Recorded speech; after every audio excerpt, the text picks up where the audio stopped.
Hey everyone, this video is going to be for churches and how to grow your church membership through paid Facebook advertising. So I get a couple pastors a month who send me a message about how to do this. And so I wanted to make a free video for you so that you can see the what and the how. And this is totally just dedicated for growing church membership. So I'm going to try and make this video as short and to the point as I possibly can. And also, there's some things on here that I'm going to recommend that you may not want to do, and that's totally fine. But this is everything that I would do if I was looking to grow my church membership, knowing what I know about lead generation and bringing traffic to buildings. So let's get started. You would create an ad. Now, I already started, but let's go here. So there are a few things you can do. If it were me, I would either do a traffic campaign, traffic conversions, lead generation, or messages. I would only do messages if I had someone who was inside of an office, who they worked in the office and they were able to send a message back to people, or I would do mini chat and use mini chat. If you don't want to deal with trying to learn how to do mini chat, if you don't want to learn how to do click funnels or lead pages or something to send them to a landing page, just do it really simple, which is my favorite, which is lead generation. So you do lead generation. And because I've already done a bunch of this stuff to make this video short, we're going to go over here. So just using a Sacramento reference, if I had a church that was on the corner of San Juan Road and Northgate Boulevard, then the first thing I would do is I would put a pin right there, and I do a 5-mile radius. Some people recommend 3 miles, but I would do 5 because I'm showing what I would do. So people who live in this location, so when you first get to Facebook, it's going to say everyone in this location. You see how the number over here is 340,000? Well, if you go down to people who live in this location, now it's 260,000. And so you don't want to waste your money on people who don't live in that location. So you're going to do that. I would target people 25 through 65 because churches run off of donations. Most people will probably tell you to only go after married people. And if I did that, then there would be 83,000 married people. But I wouldn't want to do that. I would want to invite everyone who needed some help. So 25 to 65 plus, I wouldn't even target any interests or behaviors. You might be tempted to put people who are interested in being a Christian, or Christian ministry or stuff like that. I wouldn't do any of that. I would leave it wide open. All right. Now for the placements, don't do automatic. I would edit the placements. I've learned that people who put in their information on the Facebook feeds have a higher intention of actually doing something. So I would keep everything on Facebook feeds. And look at this. For just $10 a day, instead of gathering a bunch of people who don't want to door knock anyway, you can pay $10 a day to reach anywhere from 200 to 698 people in one day. That is a lot of people to reach in a day with your message or your event that you have going on. Obviously, if you can afford more, do more, but start at $10 a day. And then if the campaign is really successful, think about duplicating it and putting a higher budget if you can afford it. If you can't afford it, that's fine. just keep it at $10 a day. Or if you know you're the type that goes to Starbucks every day, you spend about $5 or $6 doing that, and you're going to sacrifice or fast from Starbucks for a month so that you can grow the membership at your church and you can only afford $5 a day, then just do $5 a day.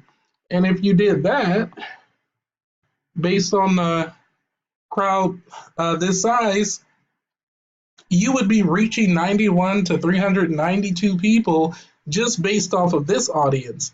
Now, if you're in a city where there are not that many people, the audience does get, shorter. But still, for just $5 a day, you can reach that many people. So let's move on from that.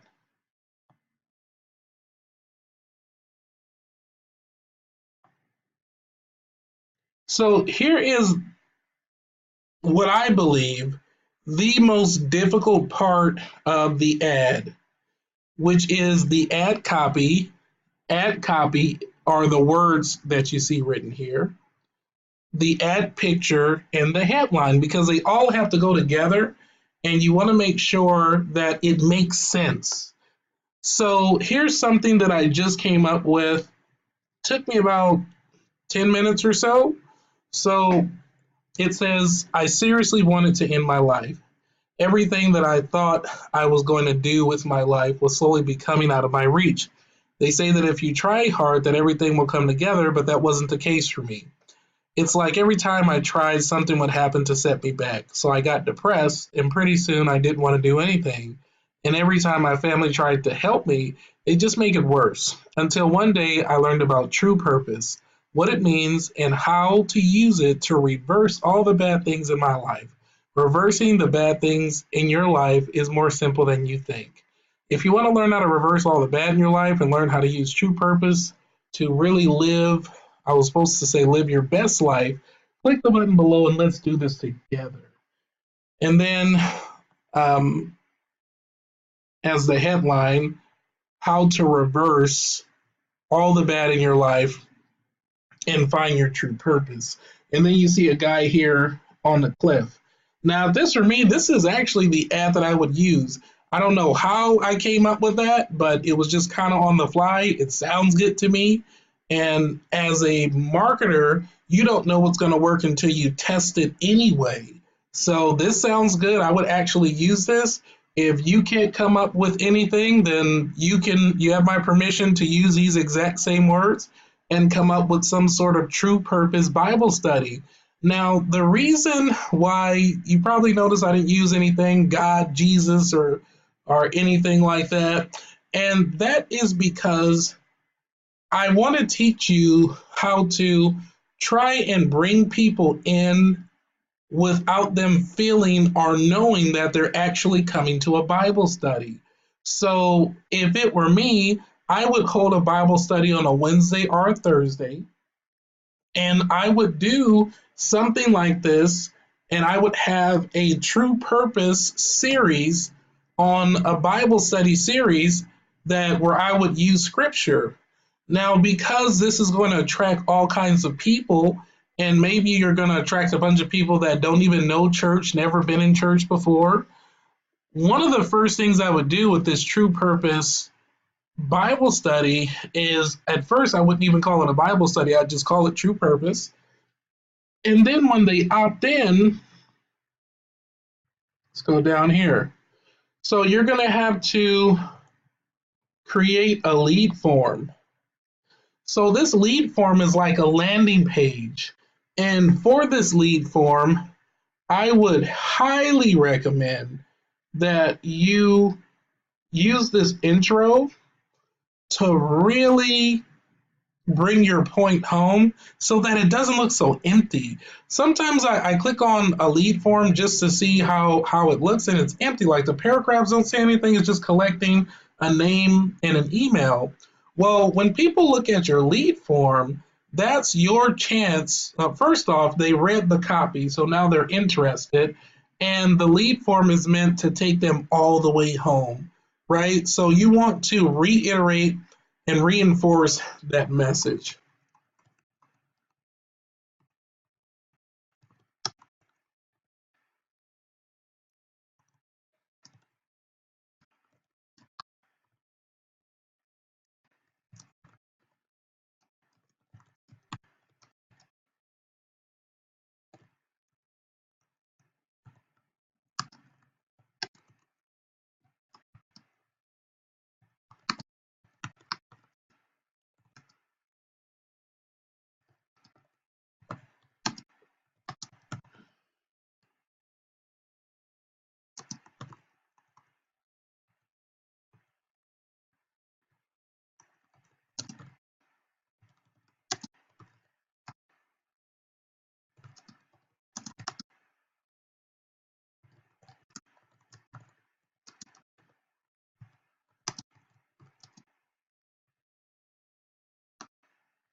So stuff like this, you saw how I was kind of naked before. You want to put some stuff on here and let people know that it doesn't just stop at the ad, but there's more information as they continue. So when they read this again, because it's repetitive, they put their information below. And so when they put their information below, they're going to hit, come on here, a thank you screen, right? So after they hit the submit, there's going to be a thank you screen. This is your chance to either put some sort of website if you want, or you can have a calendar where they can actually pick a time to talk with you about the true purpose. And so that's actually what I do. I would actually set a calendar link where the website is, or where the website would be, and I would say,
speak with me.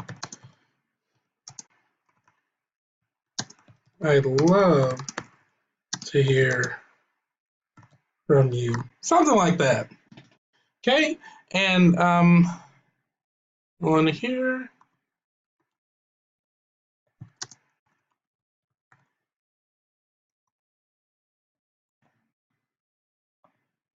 they can tap that, go there, and they'd be able to set an appointment. Okay?